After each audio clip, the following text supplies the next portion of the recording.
भगवान श्री राम के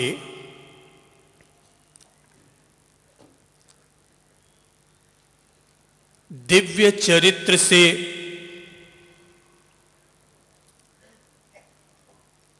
हम लोग अपने घर परिवार और जीवन के लिए कुछ रोशनी ले, उससे पहले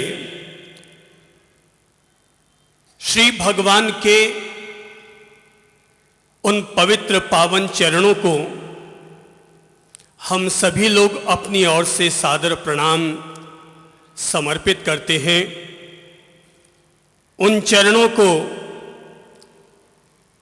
कि जिन चरणों के छूने मात्र से कभी पत्थर भी शाप से मुक्त हुआ था और पत्थर पत्थर न रहा, बल्कि पत्थर भी शाप से मुक्त होकर के सती अहिल्या बन गया। भारत की पवित्र माटी पर 3 महापुरुष हुए, विशिष्ट महापुरुष हुए। एक है भगवान श्री राम, दूसरे हैं भगवान श्री कृष्ण और तीसरे हैं भगवान श्री महावीर। किसी भी इंसान को गृहस्थ जीवन में कैसे जीना चाहिए, ये भगवान श्री राम से सीखना चाहिए। इंसान को अपना संघर्षपूर्ण कैरियर कैसे बनाना चाहिए, सफल कैरियर का निर्माण कैसे करना चाहिए, इसके लिए भगवान कृष्ण आदर्श हैं। पर किसी भी इंसान को अपने जीवन को धन्य करते हुए मोक्ष और निर्वाण का मालिक कैसे बनना चाहिए, ये भगवान महावीर से सीखना चाहिए। राम से जीवन की मर्यादा सीखने को मिलती है, कृष्ण से इंसान की किस्मत बनाने के लिए कर्म योग सीखने की प्रेरणा मिलती है, और भगवान महावीर से तप और त्याग का मार्ग प्रशस्त होता है। आज जब हम भगवान श्री राम पर चर्चा करेंगे तो मैं प्रेम पूर्वक सबसे पहले तो यह बता देना चाहूंगा कि दुनिया में जितने भी महापुरुष हुए, हर महापुरुष ने अपनी ओर से कोई न कोई उपदेश दिया, कोई न कोई संदेश दिया, किसी न किसी तरह के व्रतों की स्थापना की। लेकिन राम धरती पर एक ऐसा अकेला भगवान हुआ जिसने अपनी जिंदगी में कभी उपदेश नहीं दिया, कभी किसी ग्रंथ का निर्माण न किया, न कभी किसी तरह की कोई देशना दी, बल्कि सच्चाई यह है कि भगवान राम का जीवन ही अपने आप में उपदेशों का उपदेश बन गया। राम का जीवन ही अपने आप में उदाहरणों का उदाहरण बन गया। कृष्ण ने गीता कही, महावीर ने आगम कहे, बुद्ध ने पिटक कहे, पर राम का तो जीवन ही बोलता है। जिस आदमी का जीवन पूरी तरह नहीं बोल पाता, उस आदमी को अपनी वाणी का भी उपयोग करना पड़ता है। पर राम का तो जीवन ही अपने आप में चलता फिरता शास्त्र है। राम का जीवन तो अपने आप में चलता फिरता मजहब है। राम का जीवन तो खुद ही अपने आप में चलता फिरता आश्रम है। राम का जीवन तो खुद ही चलता फिरता आश्रम है। याद कीजिए, वर्षों पहले जब भगवान श्री राम पर रामायण धारावाहिक भारतवर्ष में संचालित हुई थी, तो घर घर में जैसे ही सुबह के 9 बजते घर के सारे सदस्य रामायण देखने के लिए बैठ जाते। अगर किसी महाराज का प्रवचन चलता तो महाराज को अपने प्रवचन बंद करने पड़ते थे। अगर किसी का उठावना है तो उठावने का वक्त आगे पीछे करना पड़ता। अरे ऊंचाई तो यहां तक पहुंच गई थी कि अगर ट्रेन भी चल रही है तो लोग चलती ट्रेन को भी बंद कर दिया करते कि 9 से 10 देश में न कोई ट्रेन चलेगी, न कोई हवाई जहाज चलेगा। लोग अपनी घड़ी भी बंद कर देना चाहते थे। 9 से 10 के बीच में केवल एक ही चीज चलेगी और वो है रामायण, कि जिसने पूरे हिंदुस्तान की मानसिकता को बदल डाला था। और घर घर में टीवी आ गई थी और लोगों ने, बड़े बुजुर्ग जो लोग टीवी से नफरत करते थे, वे लोग भी रामायण देखने के लिए उत्सुक हो उठे। वर्षों पहले हमें भी याद है कि जब रामायण चलती थी और रामायण का प्रभाव हमने सुना, तो हम लोग भी उस दिन शहर में नहीं रहते थे, क्योंकि शहर में रहते तो वो धारावाहिक देख नहीं पाते थे, तो किसी जंगल की तरफ विहार कर देते और गांव के किसी चौपाल पर बैठकर टीवी के आगे बैठ जाते थे। वो टीवी देखना नहीं होता था, वो राम के महान चरित्र का दर्शन करना होता था, वो राम के महान चरित्र का संगायन करना होता था, वो राम के चरित्र का महान प्रभाव था कि जिसके चलते पूरे हिंदुस्तान का कायाकल्प हो गया।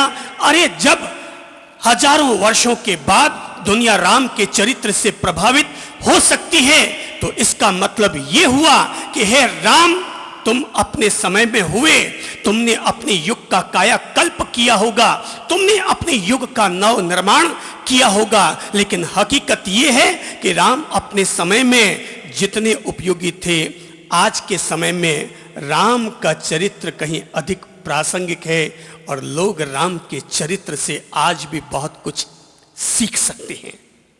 इसलिए किसी भी आदमी के घर में गीता हो या न हो, आगम हो या न हो, अरे मंदिर का देवालय हो या न हो, पर हर आदमी के घर में रामायण का गुटका जरूर होना चाहिए, ताकि हर रोज व्यक्ति रोजाना सुबह रामायण की 4 चौपाइयां बोले और उन 4 चौपाइयों का संगान करके सास बहू के बीच में, भाई भाई के बीच में फिर से रामचरित्र स्थापित हो सके। महाभारत तो खूब लड़ा जा चुका, महाभारत तो खूब लड़ा चुका।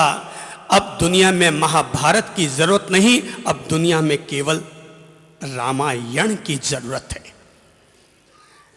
केवल रामायण की जरूरत है। शायद कोई व्यक्ति हिंदू होकर के राम के चरित्र से कुछ सीख पाया कि न सीख पाया, लेकिन ये बात हम गौरव के साथ कहेंगे कि भले ही हमने सनातन कुल में जन्म न लिया हो, लेकिन हमारे जीवन के, हमारे घर के हर हिस्से में अगर कोई चरित्र लागू हुआ तो राम और रामायण का चरित्र है। जैसे अतीत में कभी राम और लक्ष्मण सीता ने अपने पिता दशरथ के लिए 14 साल का वनवास धारण किया था, सच्चाई ये है हमने भी अपनी माता पिता के सेवा के लिए अपने जीवन में जीवन भर का संन्यास धारण किया। और जैसे 14 साल भाई भाई वनवास में साथ रहे थे और पूरे 14 साल एक दूसरे का साथ निभाते रहे, ठीक इसी कदर हम वो भाई निकले जिन भाइयों ने एक दूसरे के साथ जीने और मरने का प्रण लिया। और भले ही राम और लक्ष्मण ने कभी 14 साल का वनवास साथ साथ लेने और जीने का व्रत लिया होगा, लेकिन हमें तो संन्यास लिए हुए पूरे 33 साल हो चुके हैं और 33 साल में हम भाई भाई राम और लक्ष्मण की तरह सदा साथ साथ रहते आए हैं, एक दूसरे का सुख दुख में साथ निभाते आए हैं। एक का सुख दूसरे का सुख रहा, एक का दुख दूसरे का दुख रहा, एक के अगर आंसू आए तो दूसरे को भी आंसू आया, एक को अगर बुखार आया तो दूसरे को भी बुखार आ गया, एक को अगर जुकाम हुआ तो दूसरे को भी जुकाम हो गया। एक रोटी भाई 2, पर एक रोटी को भी आधी हमेशा बांट बांट कर, माफ करे बांट बांट कर, साथ में बैठ बैठ कर खाने का आनंद लिया। और रामायण के घटना प्रसंगों से आप अपने लिए प्रेरणा लेना चाहें तो मैं बताना चाहूंगा कि जैसे हम भाई भाई अपने मां बाप के लिए दीक्षित हुए, वैसे ही आपको बता देना चाहूंगा, एक ऐसे भाई का उल्लेख करूंगा जो हमारे लिए बड़े भाई हैं, लेकिन वो हमारे लिए केवल बड़े भाई नहीं बल्कि हमारे जीवन के लिए हमारे दूसरे पिता हैं। और वो है हमारे अपने सगे बड़े भाई, और वो शायद आज आए हैं। वो सामने देखिए, उस भीड़ के बीच में एक कुर्सी पर सामने बैठे हैं और उनका शुभ नाम है श्री प्रकाश चंद जी साहब। वो हमारे बड़े भाई हैं, पर मैं फिर कह देना चाहता हूं, वो हमारे बड़े भाई नहीं बल्कि वो हमारे लिए दूसरे पिता के समान हैं। इसलिए पिता के समान है क्योंकि हमारे पिता ने केवल हमें जन्म दिया, लेकिन ये हमारे वो बड़े भाई हैं जिन्होंने हमें पाल पोस कर बड़ा किया। और न केवल पाल पोस कर बड़ा किया, पर उससे भी बड़ी बात यह है, हमें संन्यास लिए हुए 33 साल हो गए और 33 साल का रिकॉर्ड यह है, 33 साल का रिकॉर्ड यह है कि आज तक 33 साल का कोई रविवार ऐसा न बीता जब हमारा ये बड़ा भाई हमें संभालने के लिए हमारे पास न आया हो। और 33 साल में इनके लिए इनकी पत्नी बाद में है, इनके लिए इनके बच्चे बाद में हैं, और हम भाई इनके लिए पहले हैं। इसलिए एक रामायण जिसकी चर्चा मैं अतीत की करूंगा, एक रामायण जिसकी चर्चा नहीं करूंगा, वरन हमने अपने जीवन में उस रामायण को जिया है। एक सज्जन ने मुझसे पूछा कि आप राम के चरित्र से इतना प्रभावित हैं, तो फिर आप राम का चरित्र खुद ही क्यों नहीं लिख डालते? मैंने कहा, मैं राम के चरित्र को लिख रहा हूं। बोले कब पूरा होगा? मैंने कहा, ये तो मैं नहीं कह सकता कि मैं जिस राम के चरित्र को लिख रहा हूं वो कब पूरा होगा। बोले अभी तक कितने पेज लिखे गए? मैंने कहा, मैं ये भी नहीं बता सकता कि मैं उस रामचरित्र के कितने पेज लिखे जा चुके हैं, क्योंकि उस रामचरित्र को मैंने किसी किताब में या कागज में नहीं लिखा है। उस राम के चरित्र को हमने अपने जीवन में, अपने अंतर हृदय में लिखा है। हम राम के चरित्र से प्रभावित रहे हैं। माना कि मैं महावीर का पुजारी हूं, महावीर के धर्म में मैंने दीक्षा ली है, पर इससे बढ़कर के बात यह कहूंगा कि जितना मैं महावीर का उपासक हूं उतना ही राम का उपासक हूं। सच्चाई यह है कि राम में और महावीर में मुझे कहीं कोई फर्क नजर ही नहीं आता। राम और महावीर में कहीं कोई फर्क नजर नहीं आता। राम महावीर की भूमिका है और महावीर राम का उपसंहार है। जब तक कोई व्यक्ति अपने जीवन में राम के चरित्र को न जी पाएगा, अरे भला वो आदमी अपने जीवन में महावीर के चरित्र को प्रामाणिकता के साथ जी कैसे पाएगा? अरे जब तक कोई आदमी घर में रहकर भाई भाई, सास बहू और देरानी जेठानी ही अगर राम के चरित्र से प्रेरित होकर अगर घर में ही ढंग से जीना न सीख पाए, तो महावीर के विश्व प्रेम और विश्व मैत्री के धर्म को कोई भी आदमी अपने जीवन में कैसे जी पाएगा? पहले राम। मैं राम की कई चीजों से प्रभावित हूं। जिस पहली चीज से प्रभावित हूं वो है स्वयं राम का नाम। सारी दुनिया का ज्ञान अगर सार रूप में कहीं पर आया हुआ है तो वो है वेद। वेदों का ज्ञान अगर किसी में समाया है तो वो है उपनिषद। उपनिषदों का ज्ञान अगर कहीं व्याप्त है तो वो है 18 पुराण।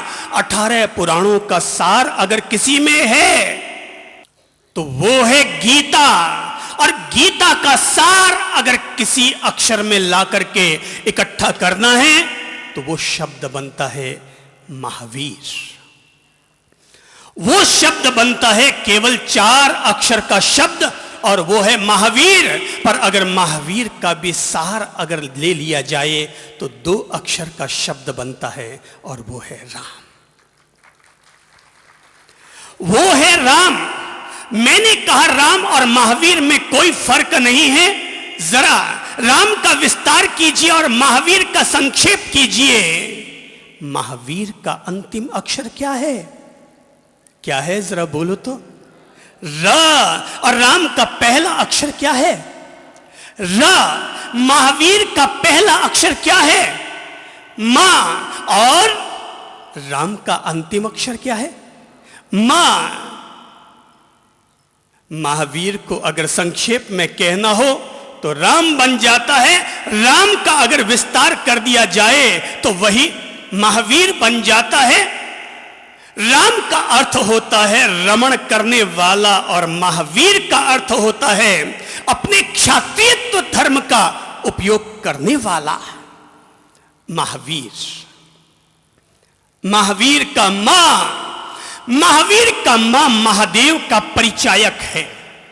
महावीर के मां में महादेव छिपा है। महावीर के ह में हनुमान व्याप्त है। महावीर के वी में विष्णु समाया है और महावीर के राम में स्वयं राम व्याप्त है। और इसी महावीर को अगर सार कर दिया जाए तो राम बनता है। राम का पहला अक्षर इस्लाम धर्म का रहमो दीदार अल्लाह का वाचक है और राम का मां अंतिम पैगंबर मोहम्मद साहब का सूचक है। अगर हम जैन धर्म के साथ राम को जोड़े तो जैन धर्म के प्रथम तीर्थंकर हैं ऋषभ देव और राम का पहला अक्षर है र, जो कि ऋषभ देव का परिचायक है। और राम का मां जैन धर्म के अंतिम तीर्थंकर महावीर स्वामी का द्योतक है। एक राम कहते ही 24 तीर्थंकरों की वंदना अपने आप हो जाती है। एक राम कहते ही अपने आप में पूर्ण शब्द है। राम अपने आप में पूर्ण शब्द है। जरा मुंह से बोल कर देखो तो पता चलेगा क्या होठों की क्या स्थिति होती है। जरा बोलो तो राम। रा कहते ही होठ खुल गए, तालू खुल गया, जबान खुल गई, कंठ खुल गया, हृदय खुल गया, नाभि खुल गई और मां कहते ही सब चीजें बंद हो गई।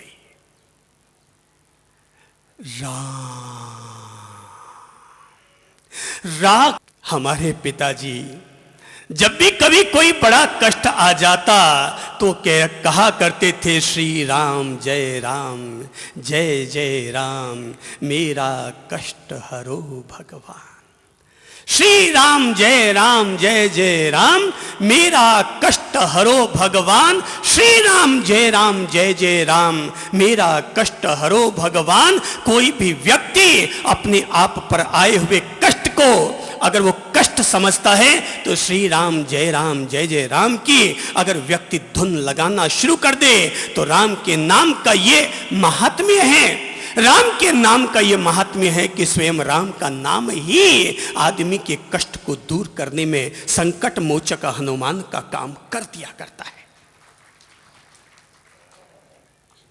याद कीजिए, राम के नाम के अगर महत्व समझना है तो याद कीजिए कि जब राम और रावण के बीच में युद्ध की तैयारियां चल रही थीं तो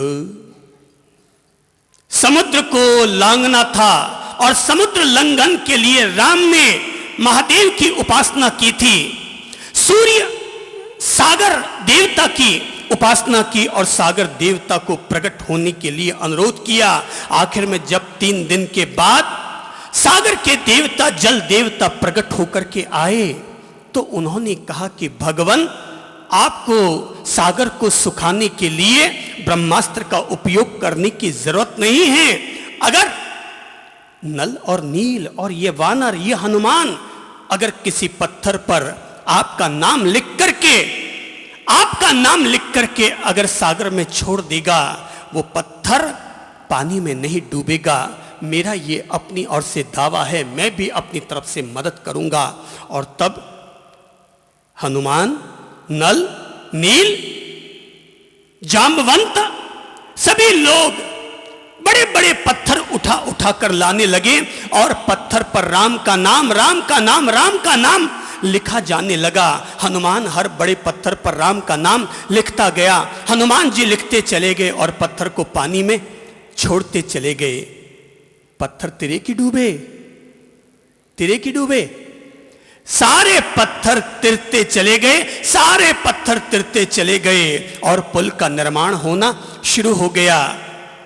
राम को लगा कि जब राम के नाम में इतनी बड़ी ताकत है तो जरा देखो तो सही, मैं भी थोड़ी मदद कर देता हूं और थोड़े पत्थर मैं भी उठा उठा कर जल में छोड़ देता हूं। राम जी भी खड़े हुए, लक्ष्मण जी भी खड़े हुए, उन्होंने भी बड़े पत्थर उठाए और बड़ा पत्थर उठाकर और जैसे ही समुद्र में छोड़ा कि समुद्र में छोड़ते ही पत्थर धड़ाम से डूब गया। राम जी भी चकरा उठे कि अरे मेरे नाम में इतना चमत्कार कि पत्थर पर राम नाम लिखा गया और पत्थर तिर गया, पर अगर मैंने खुद ने अगर पत्थर उठाकर पानी में छोड़ा तो पत्थर डूब गया। ये आश्चर्य वो समझ ना पाए। तभी हनुमान जी करीब आए और हनुमान जी ने आकर कहा, भगवान अरे सोचो मत, अरे राम जी जिसका हाथ छोड़ देंगे वो पत्थर तो क्या देवता भी होगा, वो तो डूब ही जाएगा। अरे राम जी जिसका हाथ थाम लेंगे वो तो अगर राम नाम भी लिख दिया जाए तो पत्थर तिर जाएगा, पर अगर राम जी किसी पत्थर को भी अगर पानी में छोड़ देंगे तो पत्थर का डूबना तय है।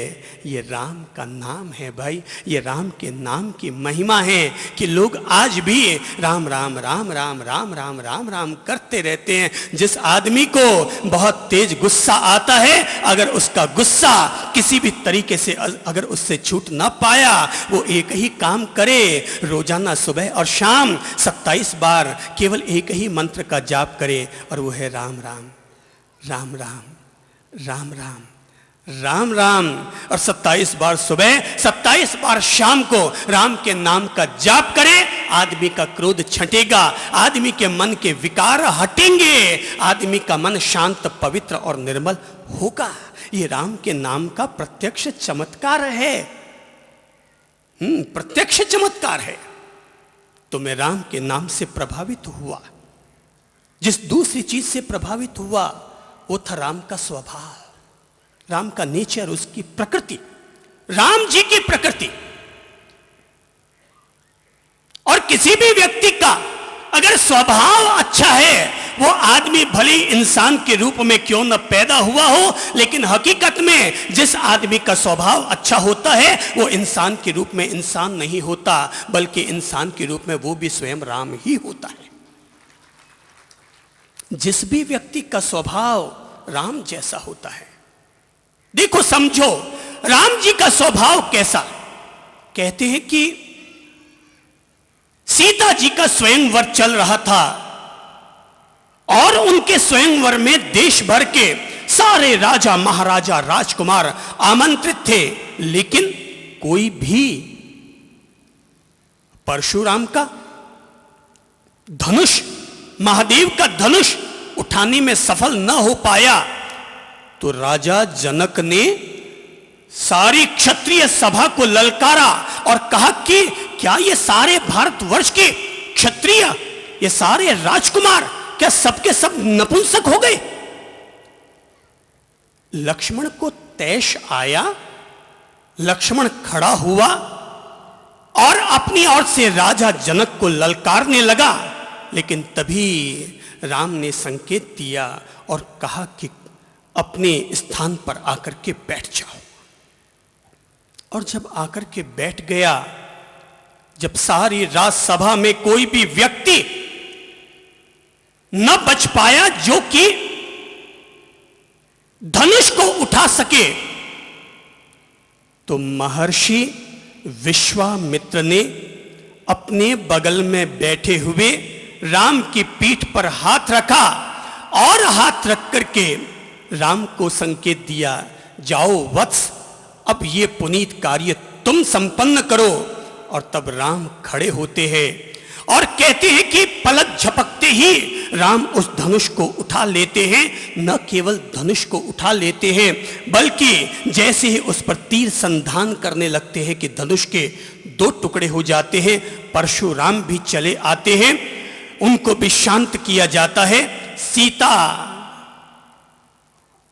अपनी वरमाला राम को पहना देती है और जब स्वयंवर जीत कर राम अपने कक्ष में आते हैं तो लक्ष्मण राम से पूछता है कि भाई, एक बात समझ में न आई कि जब जनक ने सारी सभा से कहा था कि क्या यह सभा क्षत्रियहीन हो चुकी है, आप तब भी वहां पर चुप रहे।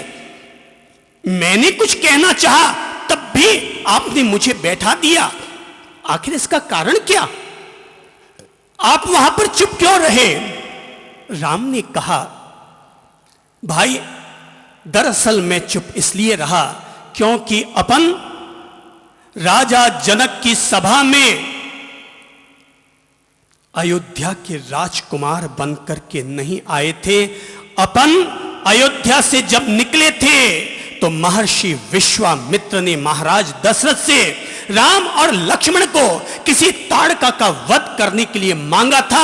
और जब राजा दशरथ ने, महाराज दशरथ ने राम और लक्ष्मण को विश्वामित्र के हाथों में सुपुर्द कर दिया, तो फिर हमारा राजकुमारत्व क्या, हमारा क्षत्रियत्व, उसके बाद तो हम वही करेंगे जो हमें महर्षि विश्वामित्र संकेत देंगे। और जब विश्वामित्र ने हमें संकेत दिया तो हमने उठ करके धनुष का संधान भी कर डाला।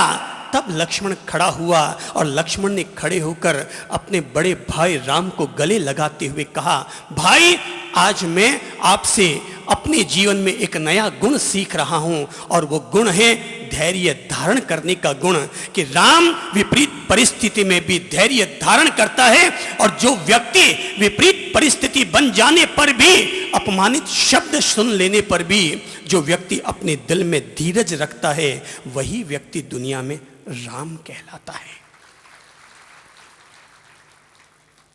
याद आ रही है वो घटना, याद आ रही है वो घटना कि जब लंका में राम और रावण के बीच में युद्ध थम चुका होता है और इंद्रजीत लक्ष्मण के द्वारा मारा जाता है।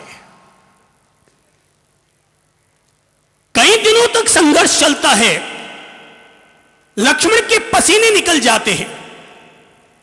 राम और रावण के इस युद्ध में राम भी मूर्छित होते हैं, लक्ष्मण भी मूर्छित होते हैं, नागपाश में बांध लिए जाते हैं। और तो और फिर दोबारा मूर्छित होते हैं और उनकी मूर्छा दूर करने के लिए पवन पुत्र हनुमान ठेठ हिमालय जाकर के संजीवनी औषधि लेकर के आते हैं। पर आखिर में लक्ष्मण के हाथों इंद्रजीत मारा जाता है। और जब इंद्रजीत का शव हनुमान और सुग्रीव भगवान श्री राम के समक्ष उपस्थित करते हैं और कहते हैं कि भगवान आप हमें आदेश दीजिए कि हम इंद्रजीत के शव को ले जा सके, ताकि इसके शव के इतने टुकड़े कर डालें, इतने टुकड़े कर डालें कि चीलों और गीदों के लिए भी मांस के लोथड़े कम पड़ जाएं।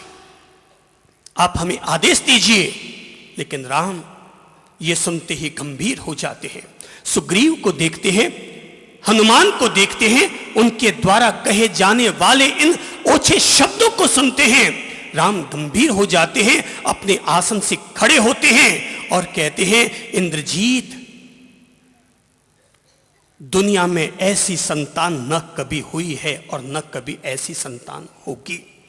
राम खड़े होते हैं और राम कहते हैं, दुनिया में न तो ऐसी संतान कभी हुई और न कभी होगी कि जिस व्यक्ति को यह पता चल गया कि उसके पिता के द्वारा गलत आचरण किया गया है, लेकिन फिर भी अपने पिता को लाख समझाने पर भी पिता न माने तो बेटे ने कहा कि ठीक है पिताजी, अगर आप न मानते हैं तो कोई दिक्कत नहीं, लेकिन मैं अपने पिता की आन बान और शान रखने के लिए अगर मुझे अपने जीवन का कुर्बान भी करना पड़े तब भी मैं कुर्बान करूंगा। और तब इंद्रजीत ने ये जानते हुए कि सामने जो खड़ा है वो राम कोई सामान्य राम नहीं बल्कि साक्षात नारायण है, फिर भी अपने आप को युद्ध की भूमिका में लेकर के आ गए और इंद्रजीत ने अपने प्राणों की आहुति दी।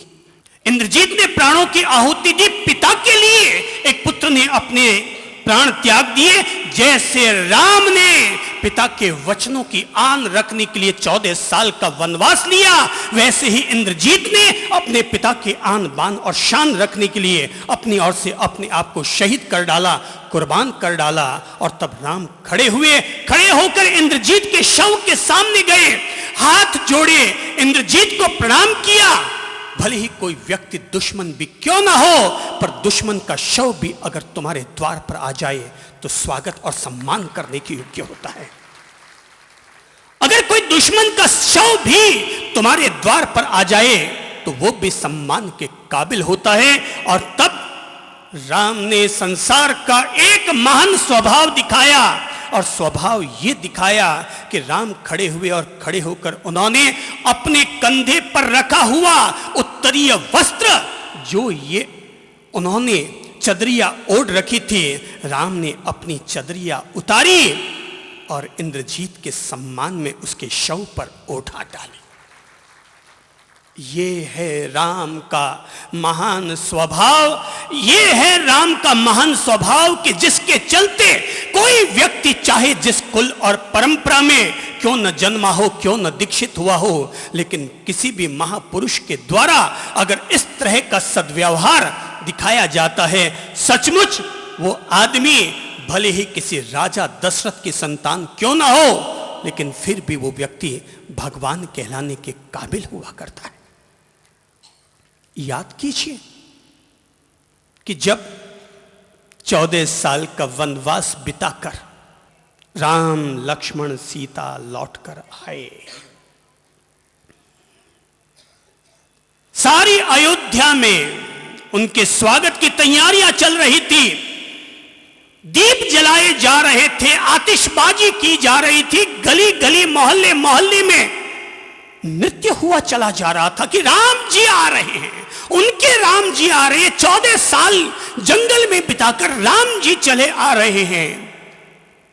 और जिस आंगन में राम जी का पुष्पक विमान उतरने वाला था, राम लक्ष्मण और सीता पुष्पक विमान में उतरने वाले थे, वहां आकर के कौशल्या, कैकेयी, सुमित्रा, तीन माताएं, तीनों माताएं वहां आकर के राम जी की अगवानी करने के लिए वहां खड़ी हैं।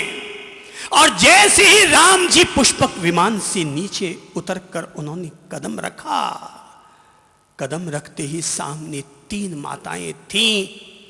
उनके सामने प्रश्न था, पहला प्रणाम किसे किया जाए? जन्म देने वाली मां कौशल्या को, या 14 साल के लिए वनवास भेजकर लगातार 14 साल तक प्रायश्चित करने वाली कैकेयी मां को, या लक्ष्मण को उनकी सेवा के लिए 14 साल तक वनवास में भेजने वाली सुमित्रा माता को? राम तीनों माताओं को देखते हैं और अंत में निर्णय ये करते हैं कि मैं पहला प्रणाम उसे करूंगा, मैं पहला प्रणाम उसे करूंगा जिसने मुझे 14 साल के लिए वनवास भेजा। लेकिन उसका प्रायश्चित करते करते 14 साल तक वो लगातार जलती रही, जलती रही, जलती रही। अगर उसकी आग को मुझे शांत करना है तो राम पुष्पक विमान से नीचे उतरते हैं और पहला प्रणाम जाकर के कैकेयी माता को करते हैं, उनके चरणों का स्पर्श करते हैं, उनके पांव की धूलि को अपने माथे से लगाते हैं। और तब कैकई आंखों से आंसू ढुलकाते हुए राम के सामने आती है और राम के सामने आकर उसे गले लगाते हुए कहती है कि राम, तुम सचमुच राम हो। अरे राम, तुम सचमुच राम हो। अरे दुनिया के लिए तुम चाहे कुछ भी हो, लेकिन ये कैकई अपने दिल से आज कहती है कि राम, तुम महज कोई इंसान नहीं, बल्कि तुम साक्षात नारायण हो, तुम स्वयं साक्षात भगवान हो, क्योंकि ऐसा महान आचरण भगवान के अलावा और कोई नहीं कर सकता। और राम का वो महान स्वभाव, भाई राम के स्वभाव की महानता थी कि जिसके चलते सनातनियों में भी वाल्मीकि रामायण हुई, जिसके चलते जैनों में भी जैन रामायण हुई और जिसके चलते बौद्धों में भी बौद्ध रामायण हुई। ये राम का महान स्वभाव। और तीसरा जिस चीज से मैं प्रेरित और प्रभावित हुआ वो है राम का महान चरित्र। राम का महान चरित्र कि जब राम जी की शादी हुई, भाई मैं एक बात बता देना चाहता हूं, और वो ये है, मैं शादी के कतई कभी खिलाफ नहीं रहा, और मैं मानता हूं शादी विवाह ये जीवन का एक अनिवार्य चरण है। तीर्थंकरों ने भी शादी और विवाह किए और मर्यादा पुरुषोत्तम राम ने भी विवाह किया, लेकिन फिर भी उनका महान चरित्र, और चरित्र ये कि राम जी की शादी हुई और शादी होकर के जैसे ही राम जी सुहाग रात मनाने के लिए अपने कक्ष में आए, तो पहुंचना था रात को 12 बजे, मगर पहुंचे रात को 1:30 बजे। तो सीता जी इंतजारी कर रही थी, अभी तक पतिदेव नहीं पधारे। आखिर बात क्या हुई? 1.5 घंटे के बाद जब राम जी चले आए अपनी मंद मस्त चाल के साथ, तो जैसे ही उन्होंने कक्ष में प्रवेश किया, सीता खड़ी हुई, अभिवादन किया, और जब सीता जी ने खड़े होकर उनका अभिवादन किया तो राम ने कहा, आओ सीते, मेरे पास आओ, मैं तुम्हारे माथे पर, तुम्हारे जूड़ों में चूड़ामणि रत्न बांध देता हूं। तो सीता ने चूड़ामणि रत्न बंधवा लिया। कहा कि प्रियतम इतने विलंब से क्यों आए? तो राम ने कहा, सीता तुमसे क्या सच छिपाना, मैं तो जल्दी आ रहा था, लेकिन मां कौशल्या ने कहा कि सुहाग रात के दिन पत्नी के पास खाली हाथ नहीं जाया जाता है, इसलिए मां चली गई थी राजमहल में चूड़ामणि रत्न लाने के लिए, उन्होंने लाकर दिया, इसलिए आने में विलंब हो गया। तो सीता ने कहा, अच्छा तो ये सासू मां ने चूड़ामणि रत्न दिया है, पर पतिदेव ये तो सासू मां का दिया हुआ चूड़ामणि रत्न है, सुहाग रात के दिन आप अपनी ओर से क्या देंगे? ये तो सासू मां का दिया हुआ है, आप अपनी ओर से क्या देंगे? राम 2 पल के लिए मौन हुए, ठिठक गए, एक पल के लिए सोचा और कहा कि लो सीते, मैं सुहाग रात के दिन तुम्हें एक वचन देता हूं, मैं सुहाग रात के दिन तुम्हें एक वचन देता हूं। जिस कुल में मेरा जन्म हुआ है उस कुल में एक से ज्यादा पत्नी रखने की परंपरा रही है, यहां तक कि मेरी भी अपनी 3 माताएं हैं, पर ये राम तुम्हें सुहाग रात के दिन ये वचन देता है कि राम आज के बाद जिंदगी भर के लिए एक पत्नी व्रत का संकल्प लेता है, एक pत्नी व्रत को निभाएगा, यही इसके जीवन का शील और यही इसके जीवन का चरित्र होगा। और तब राम जिंदगी भर के लिए एक पत्नी व्रता रहे, यहां तक कि अगर सीता का भी वनवास हो गया और राम के द्वारा अश्वमेध यज्ञ का आयोजन किया गया, तब राम ने सीता की स्वर्ण मूर्ति रखना अपने साथ कबूल कर लिया, पर अपनी ओर से दूसरी शादी करना कबूल नहीं किया। ये है राम का महान चरित्र, ये है राम का महान चरित्र। तो राम का नाम, राम का स्वभाव, राम का महान चरित्र, ये तीन चीजें राम का अवतार तो सारी दुनिया कहती है कि रावण के वध के लिए हुआ था, पर रावण का वध आज तक हो गया?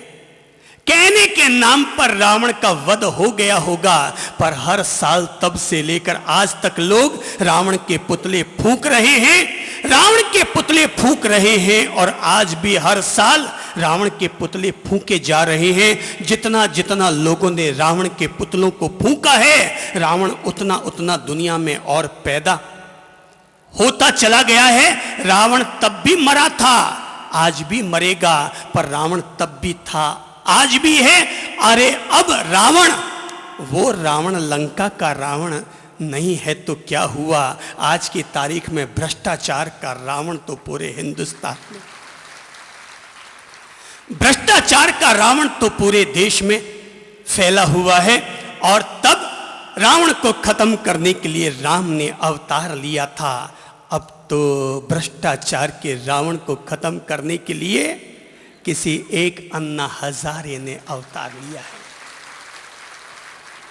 किसी एक अन्ना हजारे ने अवतार लिया है। पर हकीकत यह है, अन्ना हजारे केवल एक प्रतीक है।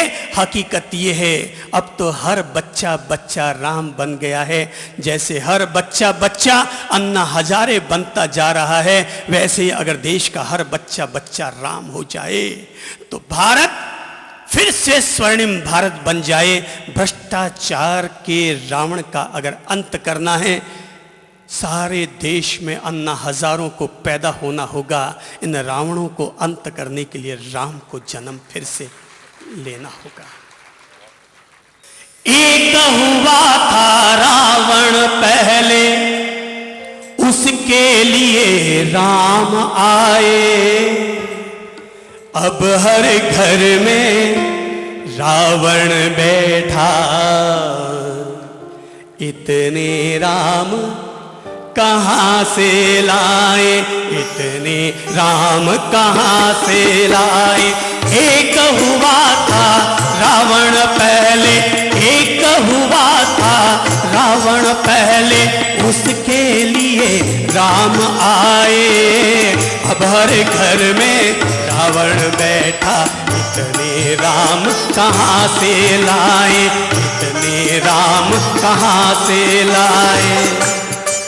दशरथ या कौशल्या जैसे माता पिता तो मिल जाते, दशरथ या कौशल्या जैसे माता पिता तो मिल जाते, मगर राम के जैसे बेटे अब न कहीं पर मिल पाते, मगर राम के जैसे बेटे अब न कहीं पर मिल पाते। भरत और लक्ष्मण के जैसे, भरत और लक्ष्मण के जैसे भाई कहां से अब लाए। अब हर घर में रावण बैठा, इतने राम कहां से लाए, इतने राम कहां से लाए। देखो क्या आवाज आ रही है, राम राम राम राम राम राम राम राम राम। जिसको हमने अपना समझा वही चलाता कुल्हाड़ी, जिसको हमने अपना समझा वही चलाता कुल्हाड़ी। घर की सुख संपत्ति को जाने किसकी खोटी नजर पड़ी, घर की सुख संपत्ति को जाने किसकी खोटी नजर पड़ी। शकुनी हो या होय मंथरा, शकुनी हो या होय मंथरा, उसको घर से निकलवाए। अब हर घर में रावण बैठा, इतने राम कहां से लाए, इतने राम कहां से लाए। ऐसे लोग तो भरे पड़े हैं जो सतियों का हरण करे, गलत राह पर चलने वाले चलने को क्यों विवश पड़े। जागो हे हनुमान हृदय में, क्या हो अब को नहीं जानत है जग में कभी, संकट मोचन नाम तिहार। जागो हे हनुमान हृदय में, फिर से राम राज्य लाए। जागो हे हनुमान हृदय में, फिर से राम राज्य लाए। अब हर घर में रावण बैठा, अब हर घर में रावण बैठा, इतने राम कहाँ से लाए। एक हुआ था रावण पहले, उसके लिए राम आए। अब हर घर में रावण बैठा, इतने राम कहाँ से लाए। हर आदमी के भीतर एक रावण बैठा है, हर आदमी के भीतर एक रावण बैठा है।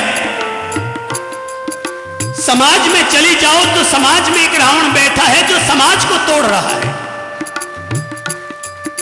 परिवार में चले जाओ तो परिवार में कोई न कोई एक रावण बैठा है जो परिवार को नष्ट कर रहा है। देश में चले जाओ तो संसद में कोई न कोई रावण बैठा है और भ्रष्टाचार के रूप में आदमी के भीतर एक रावण बैठा है। अरे कहते हैं कि रावण के 10 सर थे। रावण के अगर 10 सर थे तो आंखें 20 थी। रावण के 10 सर थे पर आंखें 20 थी, पर नजर एक औरत पर टिकी हुई थी। रावण के 10 सर थे, 20 आंखें थी, पर नजर एक औरत पर टिकी थी। हमारे एक सर है, 2 आंखें हैं, पर नजर हर औरत पर है। सोचो असली रावण कौन है। राम का नाम राम से ऊंचा, जिससे पत्थर फिर जाए। चरणों से छूकर पत्थर भी सती अहिल्या बन जाए। चरणों से छूकर पत्थर भी सती अहिल्या बन जाए। चंद्र उसी श्री राम शक्ति को, चंद्र उसी श्री राम शक्ति को हर घर में जगा जाए। अब हर घर में रावण बैठा, इतने राम कहाँ से लाए, इतने राम कहाँ से लाए, इतने राम कहाँ से लाए, इतने राम कहाँ से लाए। अब तो हर घर में राम को साकार होना होगा। मेरे घर में मैं राम बनूं, आपके घर में आप राम बने। हर आदमी राम की भूमिका अदा करे और राम की भूमिका अदा करते हुए अपने घर को रामायण से महकाए, अपने घर के आंगन को रामायण से महकाए। अब महाभारत से काम नहीं चलने वाला, महाभारत से भारत का भला नहीं होने वाला। भारत का जब भी भला होगा तो केवल राम से, राम के चरित्र से, रामायण से ही हर घर के आंगन का भला होगा। हर घर के आंगन का राम और रामायण से भला होगा। और इसीलिए कहूंगा, रामायण से कुछ रोशनियां लीजिए, रामायण से कुछ प्रेरणा लीजिए। और रामायण की शुरुआत कहां से होती है? रामायण की शुरुआत होती है तब जब रामायण के अंदर महाभारत का बीज बो दिया जाता है। और महाभारत का बीज जब जब इंसान के भीतर स्वार्थ के कांटे पनपेंगे, तब तब इंसान के घर में महाभारत का बीज बोया जाएगा। और जब जब महाभारत का बीज बोया जाएगा, तब तब आदमी के जीवन में नई रामायण का जन्म होगा। और तब घर की ही कोई सदस्य स्वार्थ में पड़ जाने के कारण अपने ही घर को तहस नहस कर देगी और अपनी ओर से तब कोई कैकई के रूप में 2 वचन मांग बैठेगी। और तब रामायण हमारे सामने जीवन का पहला पाठ ये देती है कि कोई भी इंसान अपनी जिंदगी में कभी भी स्वार्थ में न पड़े। अगर कोई भी व्यक्ति स्वार्थ में पड़ेगा तो उस आदमी के घर की हालत वही होगी, उस आदमी की वही हालत होगी जो हालत किसी कैकई की हुई थी। जीवन भर राम से प्यार मोहब्बत करने वाली, जीवन भर राम से प्यार मोहब्बत करने वाली कैकई लेकिन जब जब कोई व्यक्ति अपने से नीचे तबके वाले लोगों का कहना मानकर अपने भीतर स्वार्थ का बीज बो बैठेगी तो कोई न कोई मंत्रा ऐसी पैदा होकर आती है जो हमारे घर को तोड़ डालती है, कैकेयी के दिमाग में दुर्बुद्धि भर देती है और स्वार्थ के बीज पड़ जाने के कारण कैकेयी तब 2 वचन मांग बैठती है और यहीं से ही रामायण की असली शुरुआत होती है। यहीं से ही रामायण की असली शुरुआत होती है कि आदमी स्वार्थ में उलझा और स्वार्थ में उलझकर अपनी ओर से 2 वचन मांग बैठा। ये तो महानता राम की है, ये तो महानता भाई राम की है कि एक मां सौतेली मां स्वार्थ में उलझकर अपने पति से महाराज दशरथ से 2 वचन मांग बैठती है। पहला वचन बोलो राम को 14 साल का वनवास और दूसरा वचन भरत का राज्याभिषेक। अगर कोई स्वार्थ में पड़कर केवल भरत का राज्याभिषेक मांगती तो बात समझ में आ जाती, लेकिन स्वार्थ में पड़कर आदमी कितना अंधा हो जाता है कि केवल अपने पुत्र का ही भला नहीं चाहती बल्कि सौतेले को, अपने ही दूसरे बच्चे को व्यक्ति कुएं में भी धकेल देना चाहती है। यह आदमी का स्वार्थ है। एक आदमी स्वार्थ में पड़ करके देवता की आराधना करता है और देवता की आराधना करते हुए 3 दिन का उपवास करता है। देवता प्रकट होकर आते हैं और प्रकट होकर आकर कहते हैं मांगो वत्स, मांगो, क्या मांगना चाहते हो? और तब व्यक्ति कहता है भगवान मैं तो केवल इतना सा चाहता हूं कि जो मैं चाहूं वो मुझे मिल जाए, जो मैं चाहूं वो मुझे मिल जाए। देवता ने कहा तुझे तो मिल जाएगा, लेकिन एक शर्त है, जितना तुझे मिलेगा उससे दुगुना तेरे पड़ोसी को, जितना तुझे मिलेगा उससे दुगुना तेरे पड़ोसी को मिल जाएगा। उस आदमी ने माथा पीटा और कहा कि धत तेरी की, ये कौन सा वरदान हुआ? अरे जितना मैं चाहूं उतना मुझे मिल जाएगा, पर उससे दुगुना मेरे पड़ोसी को मिलेगा। तो व्यक्ति ने सोचा कि यार पड़ोसी को नीचा दिखाने के लिए तो मैंने देवता की आराधना की, वैसे कौन सी दाल रोटी की कमी थी? पर ठीक है, देवता को भी बेवकूफ बनाया जा सकता है। गया होगा वकीलों के पास, और वकील तो हमेशा उल्टी सलाह ही देते हैं। वकील तो हमेशा सलाह ही ऐसी देते हैं जिससे उसका ग्राहक पट जाए, उसकी गोटी फिट हो जाए। और तब वकील ने, अभी जब देश में जन आंदोलन हुआ तो बड़ा अच्छा लगा। शायद मेरे जन्म लेने के बाद, बचपन का मुझे याद नहीं है, पर अगर कम से कम पिछले 35 साल का अगर कहूं तो पहली बार 35 साल में किसी जन आंदोलन को देखकर दिल को सुकून मिला कि राष्ट्र में कोई अहिंसक आंदोलन भी हो सकता है। जब जब भी आंदोलन होते हैं तो हिंदुस्तान में भूख हड़ताल तो होती है, लेकिन सैकड़ों गाड़ियां जल जाती हैं, सारे देश में तहस नहस मच जाता है। पहली बार लगा फिर से 60 साल पहले, 65 साल पहले कि 100 साल पहले गांधी के रूप में महावीर ने अवतार लिया था, और अब अन्ना हजारे के रूप में फिर से कोई गांधी ने अवतार लिया। और जब कल देखा कि वकील लोग भी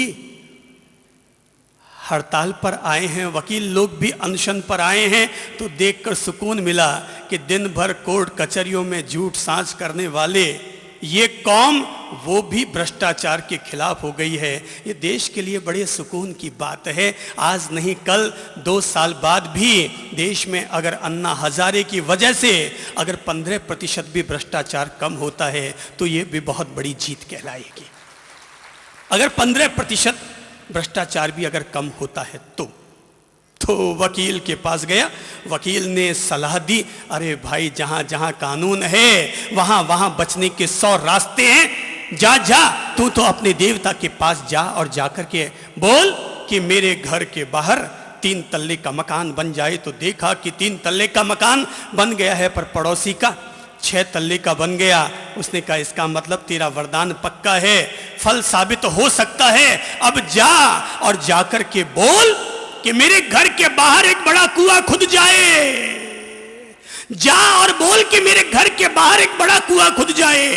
बाहर आकर देखा तो पड़ोसी के घर के बाहर उससे दुगुना कुआं खुद गया। वकील ने कहा अब घर जा और अपने देवता से बोल कि मेरी एक आंख फूट जाए।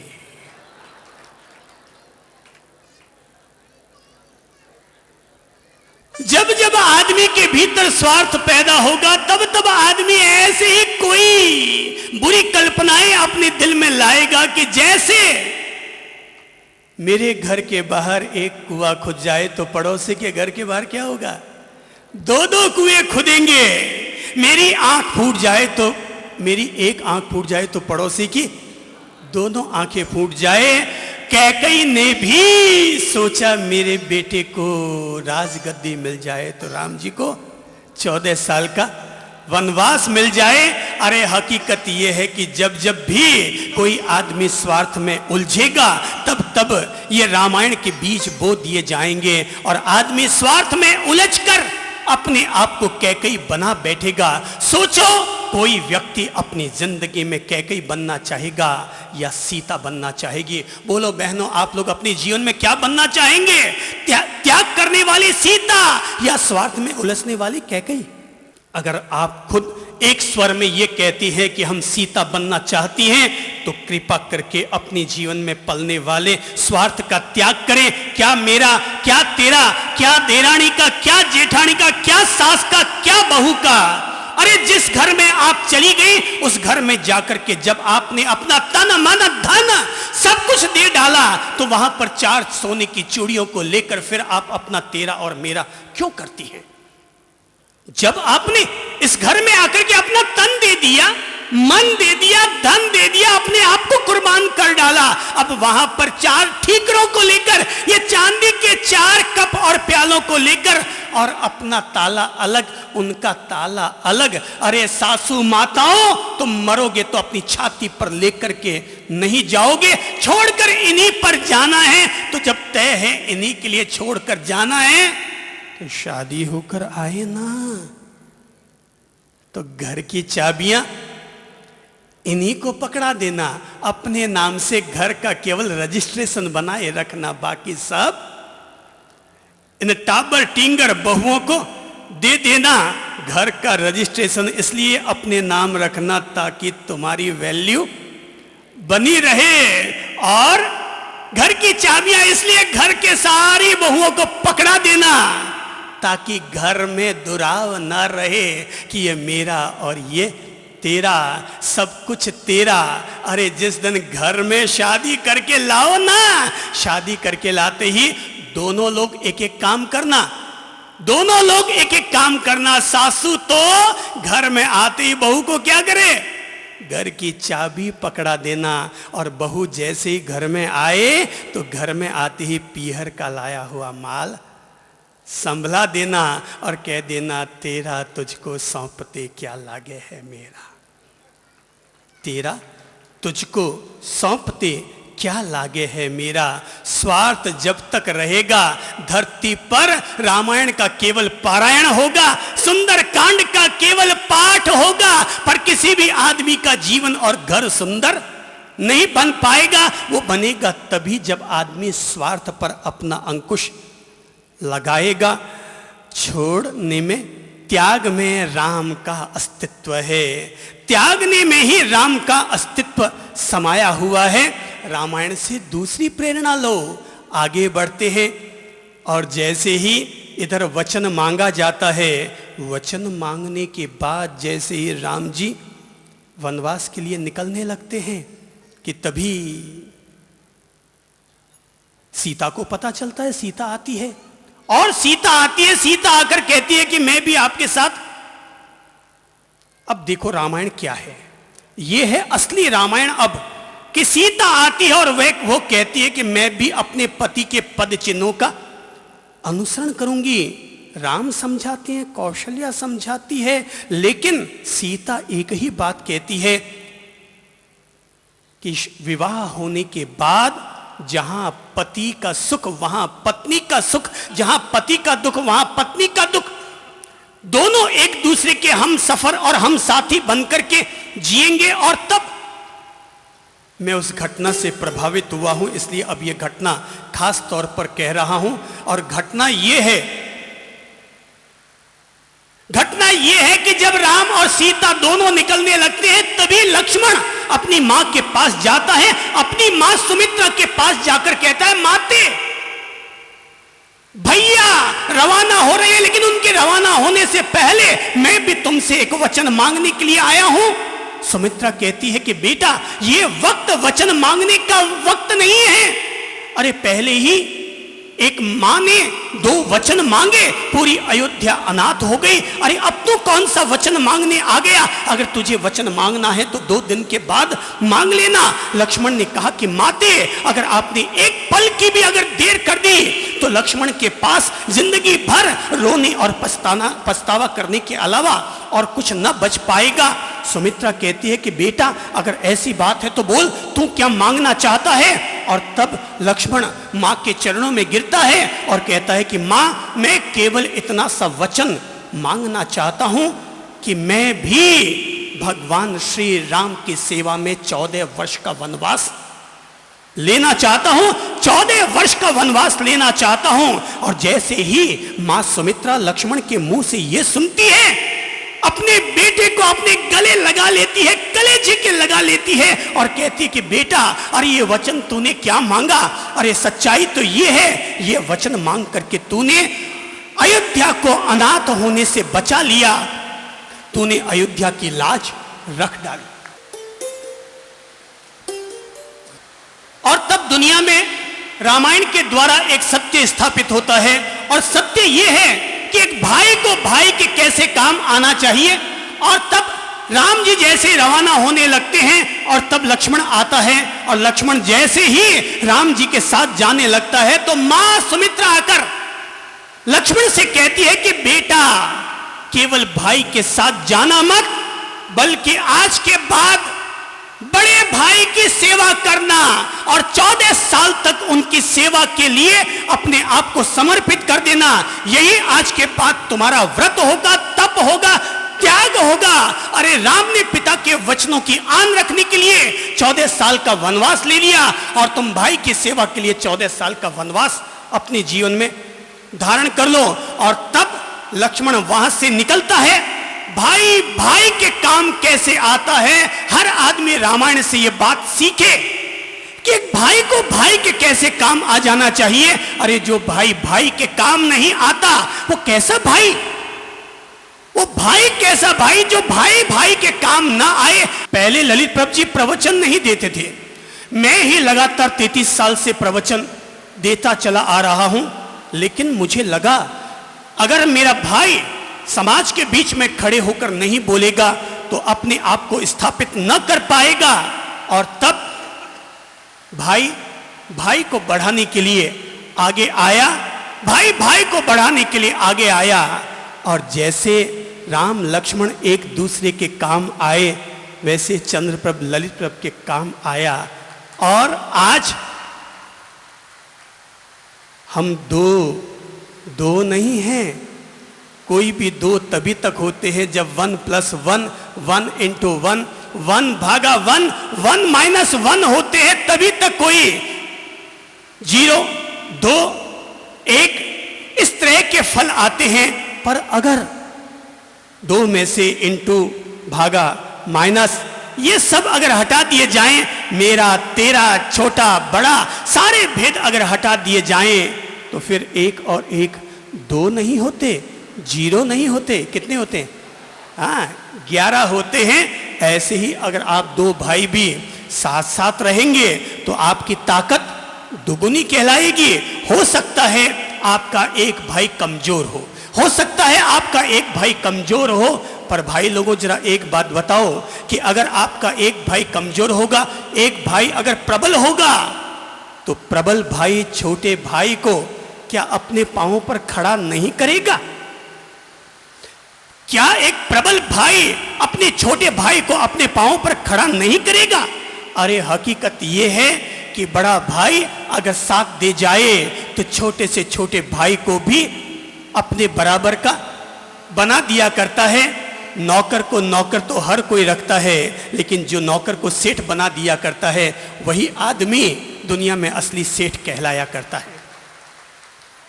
मैंने ये बात कोई ऐसे मामूली नहीं कही है कि अगर हमारा बड़ा भाई है वो हमारे लिए बड़े पिता के समान है, वो हमारा दूसरा पिता है। ये बात मैंने कोई मुंह रखी बात नहीं कही है। हकीकत ये है हमारे बड़े भाई हमारे लिए प्राण देते हैं।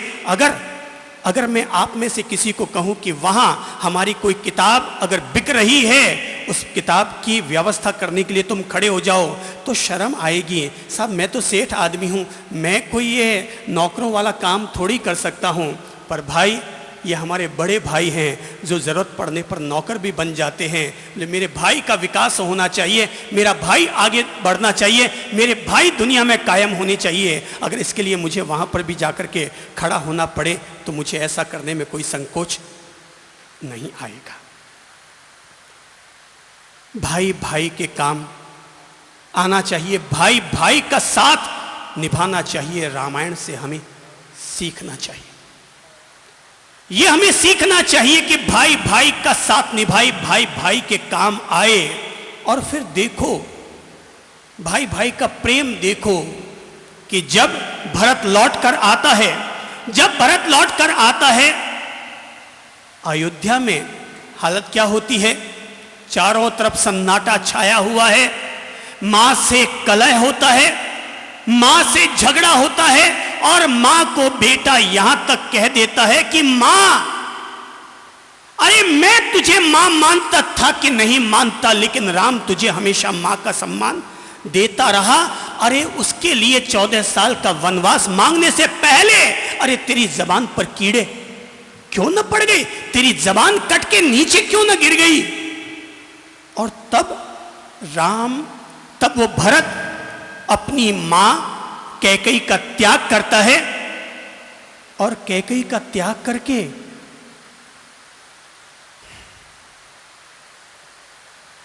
राम को मनाने के लिए निकलता है, इस प्रतिज्ञा के साथ कि जब तक राम जी अयोध्या में लौटकर नहीं आएंगे अन्न जल ग्रहण नहीं करूंगा। और तब भरत अपनी पूरी सेना, सारे मंत्री, माताओं को लेकर जंगल की तरफ निकलता है। जंगल में पहुंचता है, भाई भाई का मिलाप होता है।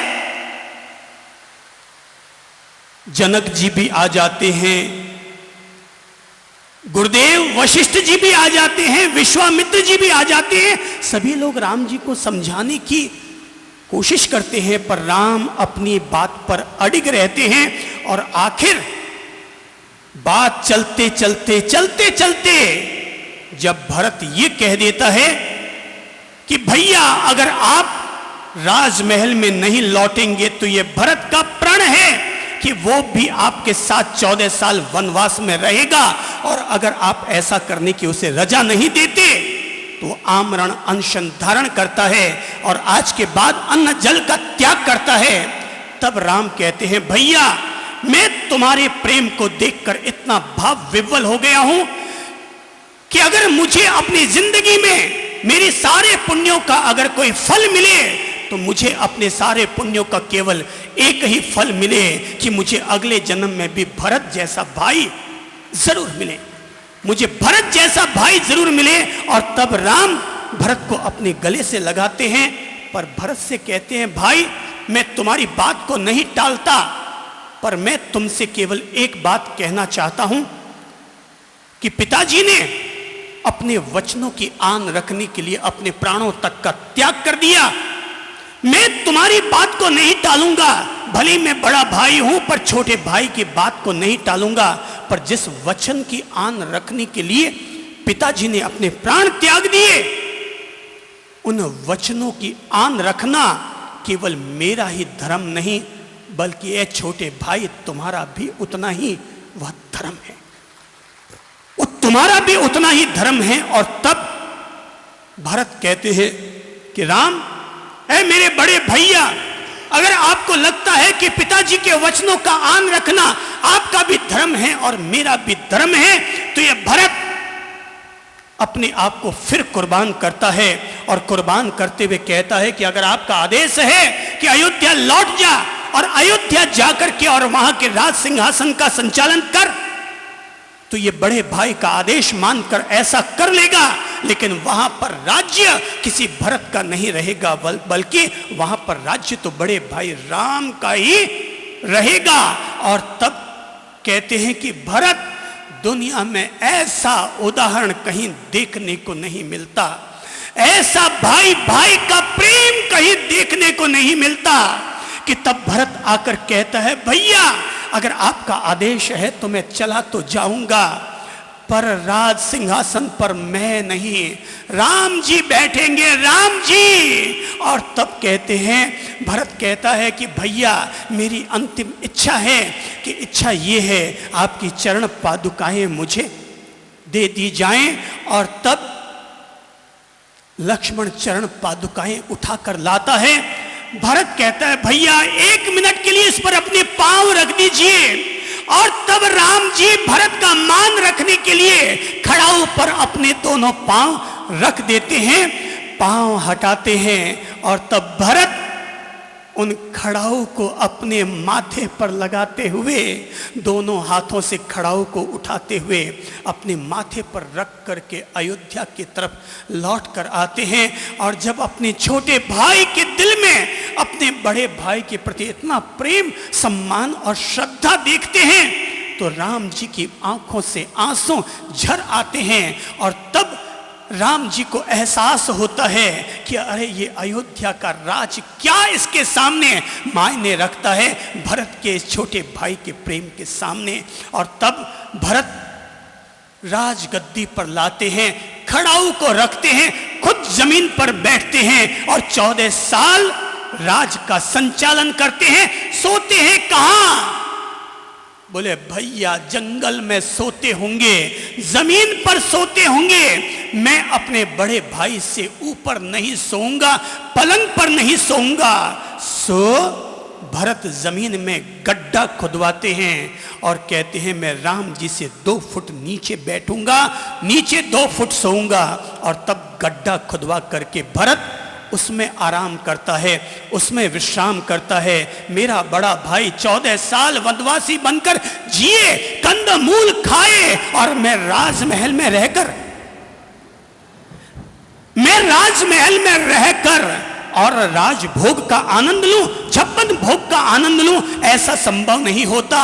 और तब भरत एक भाई भाई के कैसे काम आता है, ये आदमी सीखे इससे कि भाई भाई के कैसे काम आता है। और तब राजमहलों में रहकर भी भरत वनवासी का जीवन बिताता है। और तब जंगल में राम कहते हैं कि राम होकर वनवासी का जीवन बिताना आसान है, लेकिन राजमहलों में रहकर भरत की तरह वनवासी का जीवन बिताना राम का जीवन जीने से ज्यादा श्रेष्ठ है। राम का जीवन जीने से ज्यादा श्रेष्ठ है। रामायण सिखाती है मृग तृष्णा में मत उलझो।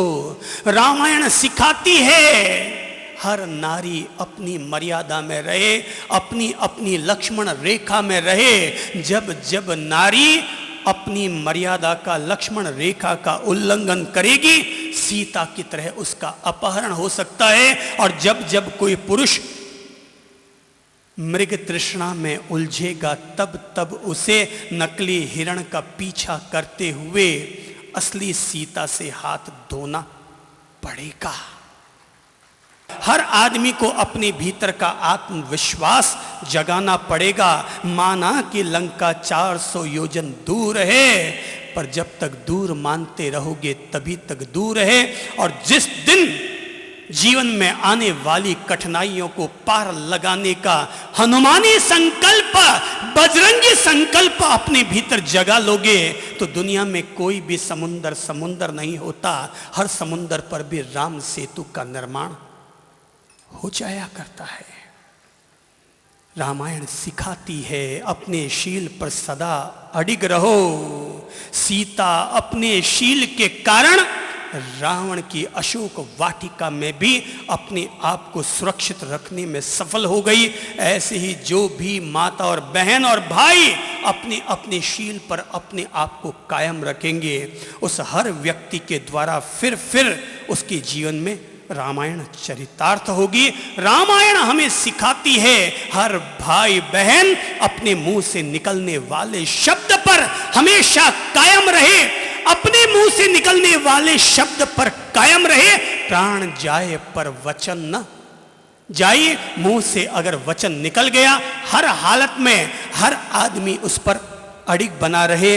रामायण हमें सिखाती है भाई चाहे जैसी परिस्थिति बन जाए, लेकिन कभी किसी की निंदा और आलोचना का पाप अपनी जिम्मे मत ओढ़ना। जो व्यक्ति अपनी जिंदगी में किसी की आलोचना नहीं करता, वो व्यक्ति बिना सामायिक किए और बिना मंदिर गए भी सौधर्म इंद्र बनना उसके द्वारा तय है। लेकिन जो आदमी निंदा आलोचना, अगर कोई आदमी मेरे अनुरोध से अगर किसी एक पाप से बच सकता है, हमेशा बचे। कभी अपनी जबान से किसी के लिए निंदा नहीं, आलोचना नहीं, टिप्पणी नहीं, टेढ़े शब्द नहीं। जब कोई आदमी निंदा करेगा वो धोबीड़े का काम करेगा, किसी सीता माता का फिर वनवास होगा। निंदा आलोचना न हो।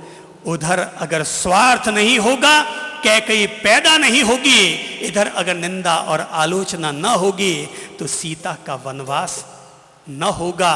तब घर में असली रामायण का जन्म होगा। फिर घर में कभी महाभारत का उदय नहीं हो पाएगा।